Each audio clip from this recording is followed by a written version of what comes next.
Болар болмас нәрсеге штраф салады ғой қазір. Ол нәрсе дұрыс емес мысалға. Байқамай келе линия басып кетесің. Оған штраф келеді. Басайын деп баспайсың ғой, мысалға аяқ астына мысалға Яндекспен таксовать етіп келесің. Поверните направо дейді. Нарядта келетасың да. Нарядқа шығу керек болады, бұрылып кетесің, штраф келеді. Штрафтар қымбат. Да, конечно, каждый шаг уже камера қойып тастаған, чуть ли не уже пешеходтан адам өткізбесең де штраф келеді. Не то местаға қойсаң да штраф келеді. Өте көп камера бар қазір. 19 мыңнан жоқ дегенде біреу келеді ғой. 5 мыңдары бар арасында, 5800 дегендер.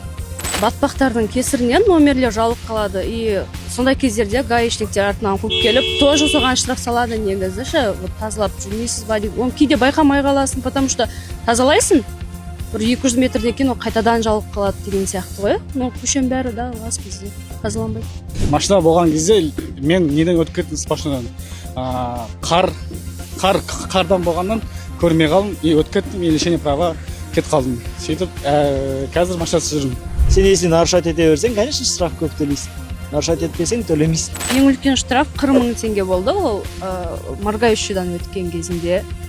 Максимальный штраф я не помню, честно скажу вам, потому что у меня муж ругается, что эти штрафы он оплачивает. И я даже боюсь спросить, сколько там, если честно.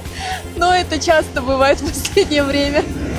Мысалы, мына парковка мына қаланың ішіндегі жол общего пользования, частный мемлекеттік емес, мен қойдым да 5 минутқа қойып шықтым.